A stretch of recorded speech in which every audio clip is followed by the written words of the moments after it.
Hannah, congratulations on finishing your master's degree. You're Thank you.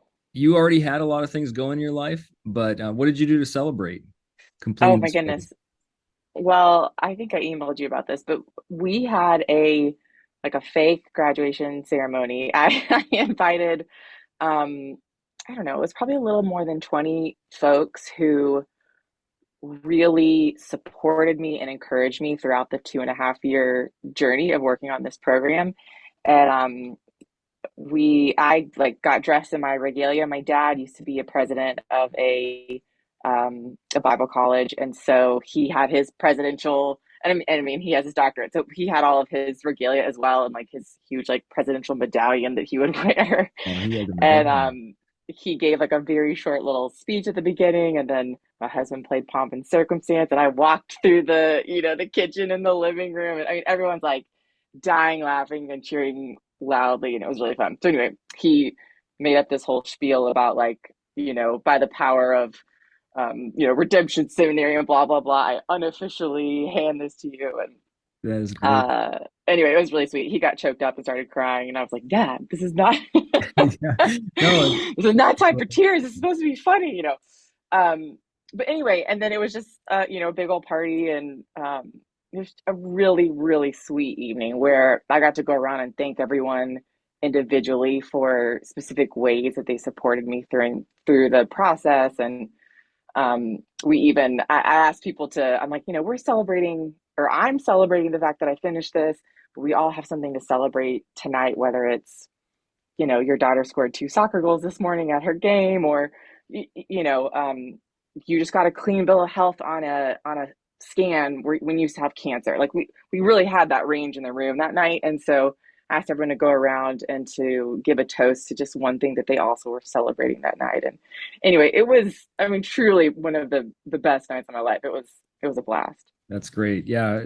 As you know, we don't ask everyone to travel all the way to our home office in Arizona from all over the country and all over the world to do a ceremony. But that's great to hear that you had a group of family and friends around you to celebrate because it's a huge achievement, especially, I mean, you're working, you have three young Yeah. children, and this was something that I'm sure took some effort to fit into your already full life. So what was it like for you when you started the program? I think it's been actually I was looking at the application. I sometimes do that. I'll usually do that to review the motivations and things that students talk about when they start the program, and then talk about that here as we wrap up with the graduation interview. But it was exactly 3 years ago today that you started your application. Now, Wow. you've been Wow. graduated for a few months now, several months, Yeah. but yeah, this is a 3 year anniversary of when you started your application. So Oh, that's what was crazy. your mindset back then? What were you praying about, thinking about that led you to undertake this program? So what year would that have been? 2022, 2022. Mhm. I started 2022 with three big goals that I wanted to accomplish. And I told my husband, like, I know I can't do all three of these. I might not even be able to do one of these this year. I had just had our third child, so she was like 6 months old at the time. Um, And so, I was like, I'm just going to start 2022 just prayerfully holding these three things before the Lord and see what he says. And if he gives me a go ahead on one of these, on two of these, on none of them. And I guess about this time 3 years ago, I really just felt like the Lord gave me a green light on apply for redemptions, see what happens. And I truly came home from work one day and told my husband, "Well, I applied to Redemption Seminary." He's like, "Okay, I guess we're doing this." So that's where I was. I knew I wanted to pursue a seminary degree just for greater training to help me as I'm writing books and Bible studies and teaching the Bible. And so I always knew that was part of my long-term plan. I don't think I ever thought I'd be able to fit it in while I had, three kids under yeah. 3.5 years old, but here we are. So you already had a background in education. You had a bachelor's degree and a master's degree before you started Mhm. this one, right? And you'd already Mhm. published one book out of your work with college students. So this kind of added a master's degree in a complementary area for you in the biblical studies area. Was that kind of where it fit in? Is it added this other facet to your formal Yes, education? yes, exactly. I just knew, James, I think it's James 3:1 that, warns us teachers are held to a higher standard. And I obviously think that verse means, overall in the way that we live, that we're supposed to be walking out what we're teaching. But I also think that there's a measure of we need to be really careful when we're opening God's word and saying, "Thus says the Lord" to other people. Hmm. Um, you got to know what you're talking about. And of course, there's a variety of interpretations and all of this that we can get into. But I just felt like, man, I really want to do my due diligence and be trained and equipped as best as I can by other people who are much wiser, have been studying this way longer, all of that. Um, so for me, that was a huge motivating factor in pursuing this master's program. Hmm. That makes sense. And in your application, you mentioned that your first priority that motivated you on the list that we gave you was to grow in your understanding of the Bible and theology in a structured and guided way. So it sounds like you were interested in that thorough foundational Hmm. coverage. Hmm. And then you also said you love that it's interdenominational. I'm guessing you encounter a lot of people from different denominational backgrounds in your ministry work. Is that right? Yeah, I think I've primarily been a part of non-denominational churches personally. So already at a non-denom church, I mean, Mhm. the church is non-denom, but it's an Right. interdenominational body usually. Hmm. Um, and so I've always been drawn, I think, to understanding. I want to know why this denomination thinks this way and this denomination thinks this way. And when we look at trouble or I should not trouble passages necessarily, but more complex passages, why are there 3 to 5 traditional differing interpretations of a passage, and how did everyone get to those places? So um, I think for me, a interdenominational or ecumenical seminary program was just going to fit not only my background, but kind of my own teaching personality. Like when I teach scripture and we come to a portion that, again, has multiple interpretations within the, Orthodox Christian church, I want to quickly teach on all of those. And I may or may not even say, this is where I line up, because I think that it's so important that as believers, we can respectfully converse about these things um, and at least try to understand where each other are coming from. So that Did was you just feel a like huge value for me. Right, yeah, that makes sense. Did you feel like you came to a point where you can kind of distinguish well between secondary issues where there's room to disagree amiably? Yes, yes, Also, yes. what's the really important stuff do you have more confidence in certain topics, do you feel like, as a result of what you studied? I don't know that prior to the program, if I was unsure what was like, Mm. primary, secondary, and tertiary, I think I already had a good, I felt pretty strong about what should be in the first camp and what can fall into the other two.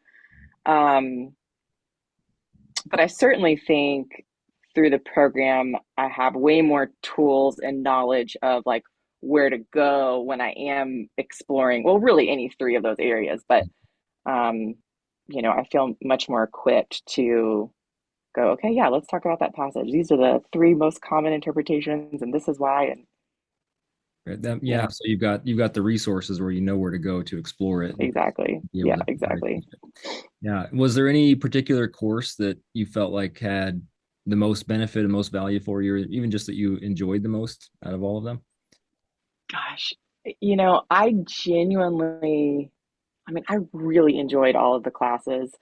Um, the class, I hate to even say this one because I feel like there were other ones that were so meaningful to me, but the class that I find myself referring back to the most and even writing about, I'm currently editing a book. I'm in a book process right now, well, I guess there's two classes that I talk about in this book, but the one that I come back to a lot was that very first like spiritual formation self leadership class. Hmm. I think that class had so much personal reflection and application that kind of laid a groundwork for the rest of the program that um, that wasn't some sort of like hefty theological doctrinal hermeneutical class, but I think just the personal application piece of it was really important for me. And like, I just think about things that I read about or wrote about from that class. And then the other class is the one where we did the survey. We were trying to kind of figure out our ministry community's needs and what would be an appropriate biblical response to it. And that class really launched the next book that I wrote. So that also was Yeah. hugely impactful. Yeah, and that's the topic you're writing about now, right? Is spiritual habits and smaller Hmm. habits that can lead to longer, deeper character development in terms of You nailed spirit. it. It's called Everyday Spiritual Habits. Yep. And it's about reframing our perspective on spiritual disciplines to just small, easy habits that fit into your day. That's great. Yeah. And what advice would you give to someone, maybe someone like you, maybe someone a little bit with a different life setup, but are there some practical things that really helped you as far as maybe scheduling or managing your time or just how you Uh, approached getting this work done? Because to make it through in a 2 year, about a 2 year time span, that's really fast progress, I would say, for someone who's not just focusing on being a student exclusively. yeah, I think, I mean, I guess just figuring out when and how you're going to do the work and progress through the courses. I had a very strict schedule where, I mean, I woke up at a certain time every morning. I spent a certain amount of time every morning and then again in the evenings. And I did that.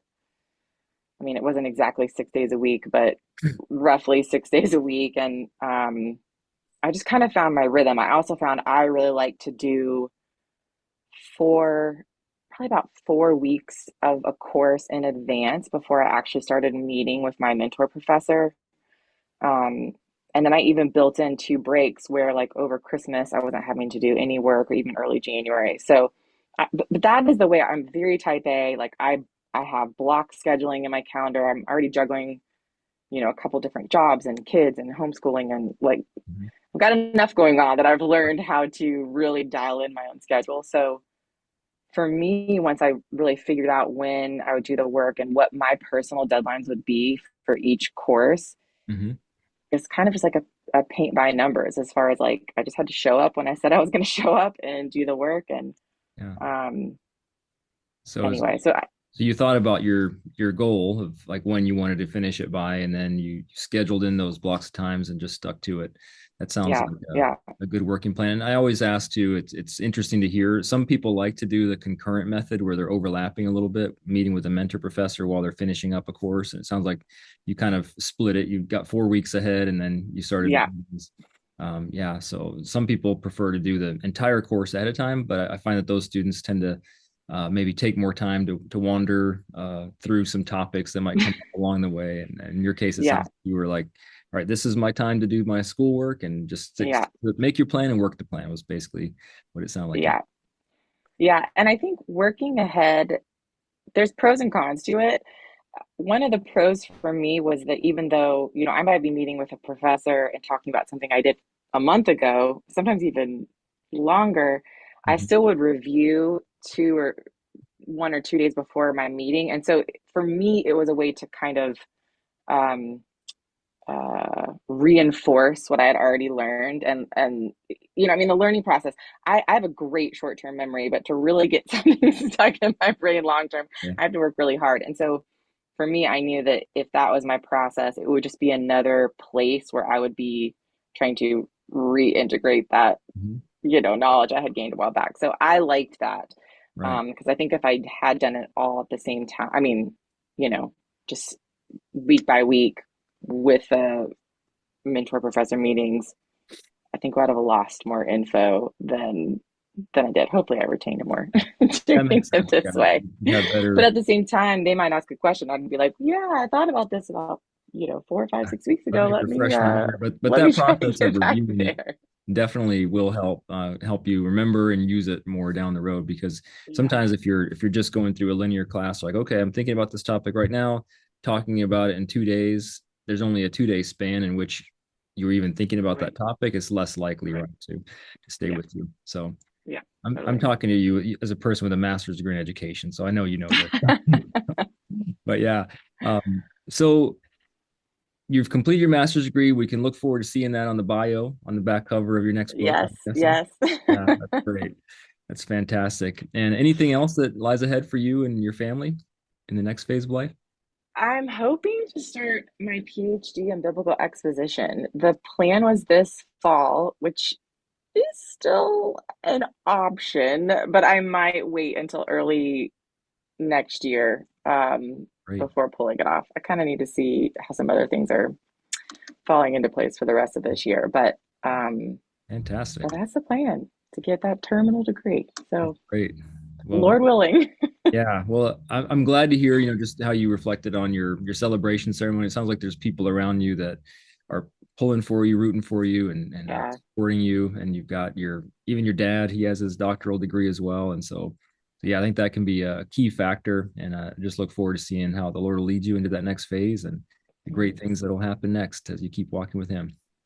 Thank you. Thank you. But and thank you too, Hannah, for all the ways you contributed to the redemption community. You were frequently there on our forum gatherings, talking with other students and things like that along the way. So really appreciate you being part of our community and look forward to staying connected with you through our alumni association. Yes, absolutely. It was my joy, truly.